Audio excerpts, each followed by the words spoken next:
आं दिनै JSP Advice 365 चेनेलनि जोहै मोनसे गोदान भिडिअ नोंथांमोननिसिम आपडेट लानानै फैदों। जाय भिडिअनि सोमोन्दै आं आथिखालाव ससियेल मिडियायाव माखासे सेक्सुअल क्राइम्स जानायफोरनि सायाव आं सावरायनो नाजादों। लोगोसेयावनो जोंनि समाजाव माने जिनाहारि जाबाय थायो आरो खाथि सोमोन्दोनि गोजान सोमोन्दोनि गोबां सुबुंफोरजों माबोरै समाजाव जिनाहारि जायो बिनि सायाव आङो नोंथांमोननिसिम गुवारै सावरायनो नाजानाय जादों। जाय भिडिअनि जोहै आं नोंथांमोननो मोनसे टिपाइसन होनो नाजादों। बे जाबाय आइजोनि देहा सोलेरआ जाहैबाय मोनसे सोमोनांथावना पार्ट अफ दि हिउमेन बडि होननानै जों बुंनांगोन। आइजोफोरनि मोनफ्रोमबो पार्टआनो बिबारफोर बादि समायना आरो हौवा माहारिखौ एट्रेक्शन खालामनो हानाय मोनसे बिबार बागान बादि।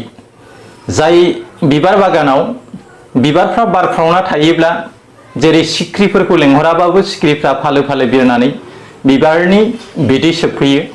बेबादिनो बिबार आरो सिख्रिनि गेजेराव मोनसे गोथौ सोमोन्दो दंजायो। नाथाय बे मिथिंगायारि सैथो। नाथाय जोंनि समाजाव मोनसे नेमखान्थि दं, धोरोम खान्थि दङ। बेफोरखौ गासैखौबो जों मानिनानै जों ससियेल एनिमेल हिसाबै जों गासैबो खोथाफोरखौ जों मानिनानै सेरेबां हिसाबै आयेन खान्थि बादियै जों खामानि मावनो गोनां जायो। बावहाय जोङो समाज बेरेखा खामानि मावोब्ला जोङो समाजारि बिथिंखौ नोजोर बोनानै सोरखौबा जोबथेसालियाव दोननाय जायो, सोरखौबा समाज गामि गौथुम खालामनानै बेखौ बिजिरनानै जोङो थोंजों लामाजों लाबोनो नाजानायखौ जों नुनो मोनो। नाथाय मोनसे खोथा, आथिखालाव जोंनि मानसिफ्रा आल्ट्रा मडार्नस थारमाने गोदानद्राय जाबोनो हमदों। जायनि जाउनाव गोदोनि आबै आबौखौ जों बुंनाय खोनायोमोन जाना खाना। दानि समाजाव आसलते जाम्बि जाम्बाफोरनिख्रुइ गोरों गोरोंफोरखौसो जोङो बे बिथिङाव जिनाहारिनि बिथिङाव बांसिन जोङो गाज्रि खामानि मावनायखौ जों नुनो मोनो। मानोना बावैसो आं JSP Advice 365 चेनेलनि सोमोन्दै आं बे आयदानि सायाव सावरायदोंमोन। आरो दांथल कलेजनि सासे लेक्सारार प्रबिन नार्जारिया जेरै गावनि बिबनां रिहुल नार्जारिखौ जिनाहारि खालामनानै बिथाङा लास्ट ममेन्टआव सुइसाइड जानानै थैनो गोनां जादोंमोन। बेफोरबादिनो जोंनि समाजाव थाखुमानानै बेबायदि थासारिजों गोबां मानसिया थैखोमागासिनो थानायखौ जों नुनो मोनो। जायनि रहस्यखौ, जायनि गुमुरखौ मोनथिया। दा बुंनो थाङोब्ला ससियेल मिडियायाव जोंनि बर' माहारिनि मानसिफ्रा क्रिएटिभ सोरजिलु खामानि मावनो नागारै जानला मेनला सोरबा खिथु सोमावनानै सोरबा आरो गावनि देहानि पार्टखौ देखायनानै गावखौनो गाव मोनसे समाजाव दामि बा मुंदांखा खालामनो नाजानाय बादिखौ जों नुनो मोनो। नंगौ, समाजाव बा हादोराव मोननै रोखोमनि मानसिया मुंदांखा जानो हायो। मोनसेया मोजां खामानि मावनानै मुंदांखा जानो हायो आरो गुबुन मोनसेया जाहैबाय गाज्रि खामानि मावनानैबो मुंदांखा जानो हायो। नाथाय मोजां खामानि मावनानै मुंदांखा जानाया बेयाव रायजो गामि। नाथाय गाज्रि खामानि मावनानै मानसिया समाजाव खम समनि गेजेरावनो मोनसे जांख्रिखांनाय लाबोयोब्लाबो बे जांख्रिखांनाया दैनि थरथिं बादि दान्दिसेनि उनावनो बे गाज्रि खामानि मावनानै मुंदांखा जानाया गोमोरलाङो। जों नुनो मोनो, हमना ला भारत उदांस्रि लाबोगिरि father of the nation Mahatma गान्धीया ब्रिटिशफोरनि सिलाय गुलि बारुदजों दावहा नाङाबासिनो सैथोनि लामाजों दावहा नांनानै बिथाङा गुलिनि फिननायखौ गुलिजों होआबासिनो 70 कौटि मानसिखौ लानानै भारत उदांस्रिखौ बै समाव उदांस्रि खालामदोंमोन। बे खोब साननो लागा। जुदि बे भारत उदांस्रिनि समाव जुदि महात्मा गान्धीया बा भारतनि मानसिफ्रा ब्रिटिशनि सिलाय बारुद खामानजों दावहा नांनानै जुदि दावहा नाङोब्ला जोङो आथिखालाव जे भारत उदांस्रि जों मोनदों, बे उदांस्रिखौ महात्मा गान्धीया बा भारत हादोरा मोननो हानाय नङामोन। मानोना ब्रिटिश बादि मोनसे दोहोनि हादोर आरो टेक्निकेल इडुकेसनाव जौगानाय आरो गासै सोरबिथिङाव हाथियार बायदिसिना एटमिक गोहो थानाय मोनसे हादरजों जों दावहा नांनानै भारतखौ उदांस्रि खालामनो हानाय नङामोन। इनडाइरेक्टलि महात्मा गान्धीया सैथोनि हाथियारजों भारतखौ उदांस्रि खालामबाय। जायनि जोहै महात्मा गान्धीया बेबादि मोजां खामानि मावनानै गावनि मुंखौ दुलाराय बुहुमावनो गोजोर एबा अमर थैनो रोङि खालामना गालांबाय। बेजों लोगोसे थिग बिदिनो नाथुराम गडसेया महात्मा गान्धीखौ गावथारनानै बिथाङा महात्मा गान्धी मोजां मानसिजों लोगोसे गावनि मुंखौबो गायसनलांनाय नुदोंब्लाबो फाथालै फाथाल जोनोम जाबोनाय भारतनि जेनेरेसनफ्रा नाथुराम गडसेनि सायाव गाज्रि मोननाय मुगैनाय नेवसिनाया दासिमबो सोलिगासिनो दं। बेनिखायनो आं खावलायो, आइजोफोरखौबो आं खावलायो, नंगौ आथिखालनि मुगाया मोनसे खोब जौगाखांनाय मोनसे सम। बे बुब्लियाव गासैबो मानसिफोरनि आखायावनो, गासैबो मानसिफोरनि न'खरावनो दामि दामि बेसेन गोसा मबाइल, बेसेन गोसा कम्पिउटार, लेपटप, टिभि जाबोनो हमबाय। बेफोराव माखासे सेक्सननि मानसिफ्रा बा टिभि सिरियाल बानायगिरिफोर, नायजाबगिरिफोर, लिरगिरि, लोगोसेयावनो माखासे सावथुन दिहुनगिरिफ्रा बायदि आइटेम्स, बायदि फेक्टफोरखौ लानानै फिल्म बानायो। नाथाय बे फिल्म बानायनाय जायै बिथांमोना मोनसे जोंनि समाजाव मोनसे दोहौ लानानै फैयो। जाय दोहौनि जायै मोनसे समाजाव जानाय गाज्रि थासारि बायदिसिनाखौ होबथानो थाखाय बिथांमोना इनडाइरेक्टलि समाजनो मोनसे SMS फोसावो। बे SMSखौ जोंनि मानसिफ्रा उल्था साननानै लायो। जों सिरियालाव ओरैबायदि दिन्थिदों, ओरैबायदि खामानि मावनांगौ, ओरैबायदि खालामनांगौ, बेफोरबायदि थासारिखौ जोङो सोलोंनायसो नुनो मोनो। दा थिग बिदिनो जोंनि बर' समाजावबो बे जिनाहारि जाफ्लेबाय थानाय जाथाया गोदान नङा। खोब दुखुनांथावना खोथा। बर'बादि मोनसे बाथौ धोरोमारिफोरनि गेजेराव बेबादि गाज्रि थासारि जोंनियाव सोलिबाय थानाया खोब दुखुनांथावना। जों नुनो मोनो समाजाव माबोरै जिनाहारिया जायो। समाजाव जिनाहारिया मोननै बिथिङाव जानो हायो। मोनसे बिथिङाव नायोब्ला जोंनि जि आइजोफोरनि जिथु बाहायथि, आखु, बिहेभियर, खायसे ओरैबायदि सथां आखुनि आइजोफोर दङ, बिसोरो अराय हौवा माहारिखौ गावनि आखाइ मोजोमाव लांनो नाजाबाय थानायखौ नुनो मोनो। आरो माखासे सेक्सननि आइजोफोर दङ जायफ्रा थाखानि थाखाय हौवा माहारिखौ फुथुला बादि खालामनानै गावनि देहानि फारसे बोनानै लाङो आरो गावनि लाइफ स्टाइलखौ बेफोर रांजोंनो सुफुंनो नाजानायखौ नुनो मोनो। बेबादिनो गोबां हटेल एबा गोबां माबाफ्राव फ्रिलि साब्रै साबा सेंग्राफोरजों किस खालामलायनाय, मा जालायनाय जोंनि बर' समाजाव गोदो नुनो मोनामोन।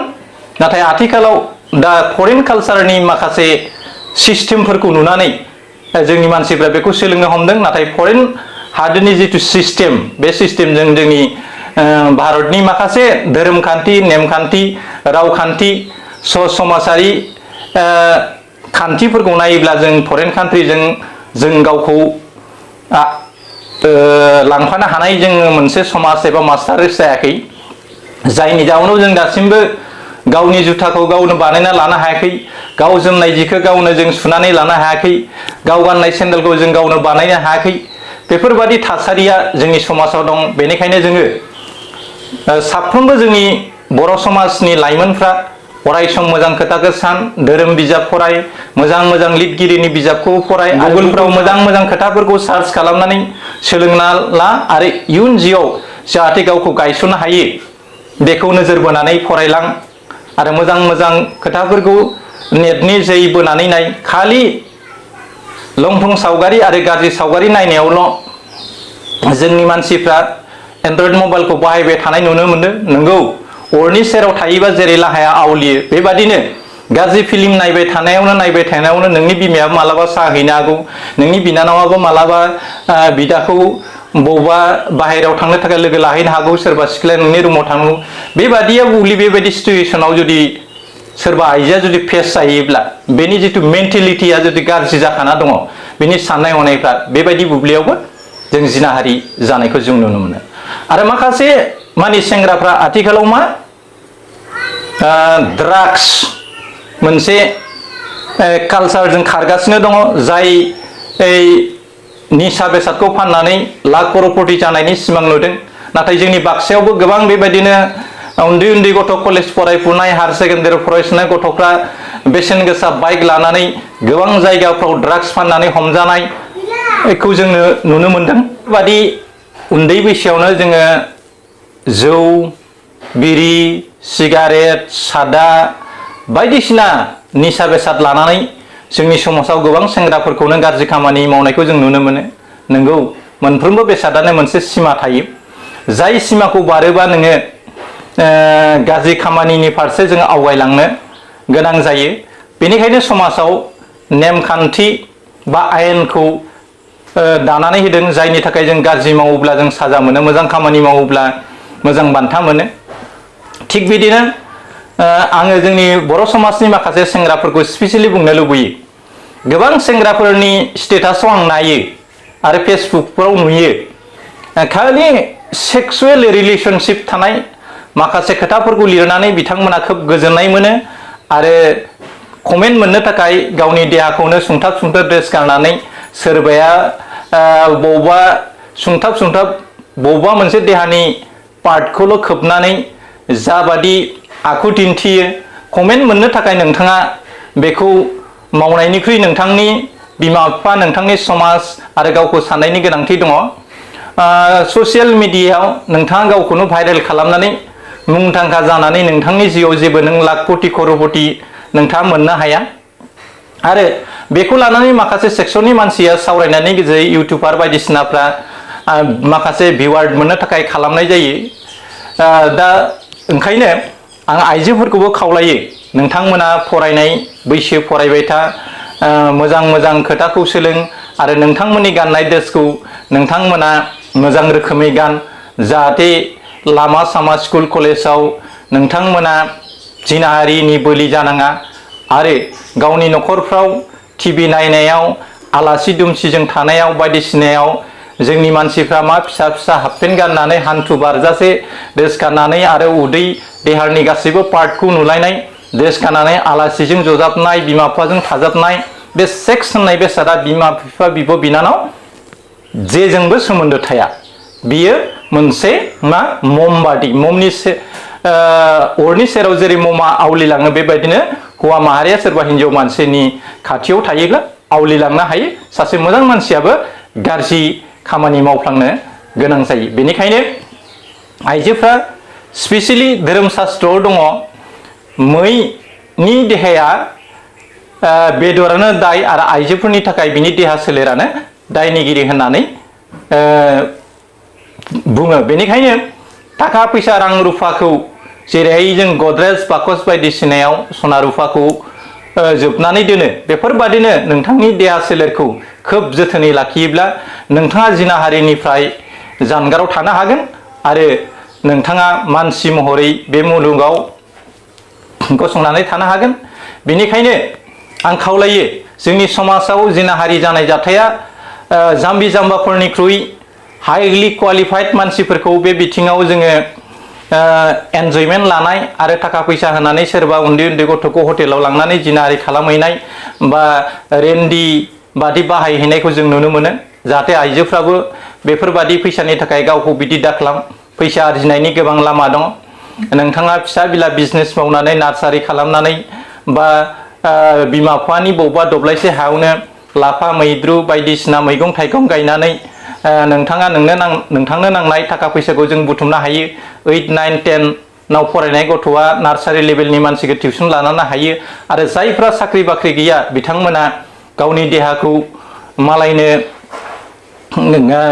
गारसोमनानै हटेलाव हैस्लायस्लाय बे समाव नोंथाङा मोजां खोथाफोरखौ लानानै ससियेल मिडियायाव नोंथाङा बिजि जानानै थानो हायो।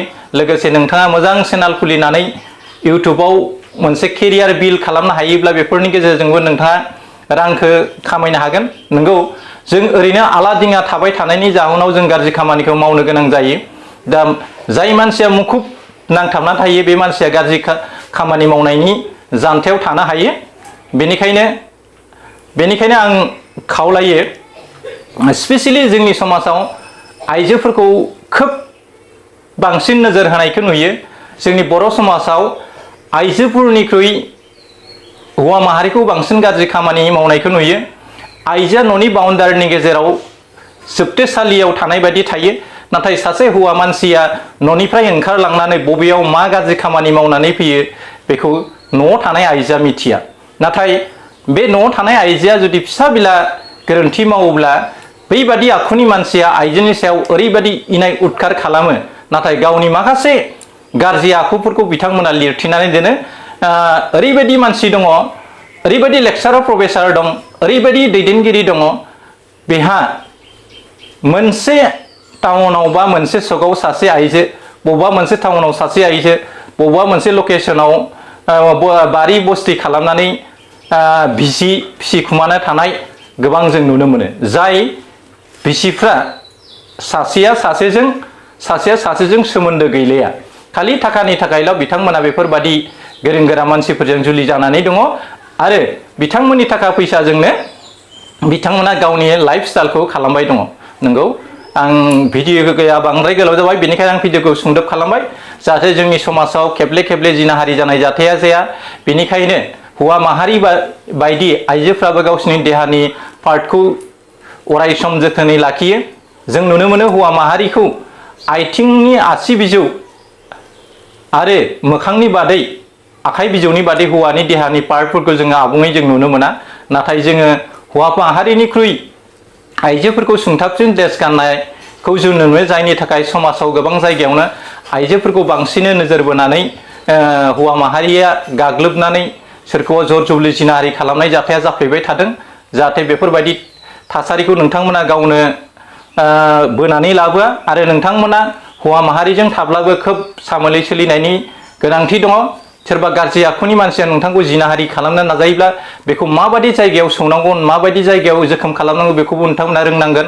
आरो सोरबा नोंथाङा उइलिंलि नोंथाङा जुदि बिथांजों गोसो गैयाबा बे हौवा माहारिया आइजो माहारिखौ गोसो जाबानो जिनाहारि खालामनो हाया आरो मेन्टेल सेटिसफाइडखौ बे सेनानै लानो हाया।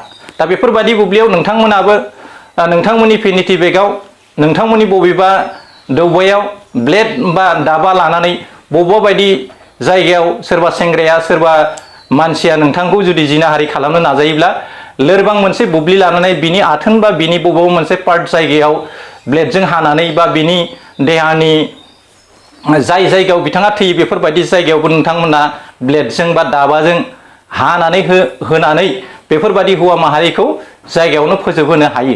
आइजोआ गोसो जायोब्ला बेबादि हौवा माहारिखौबो बुथारनो हानायनि लामा दं। ओंखायनो नोंथांमोननि मान सन्माना नोंथांमोननि आखायावनो, बेखौ आङो नोंथांमोननिसिम गथायबाय। लोगोसेयावनो जायफ्रा आंनि चेनेलाव गोदान, बिथांमोनखौ आंनि चेनेलखौ साबस्क्राइब खालामना लानो थाखाय आं खावलायनाय थाबाय। आरो एसेनोसै, गोजोन्थों, खुलुमबाय।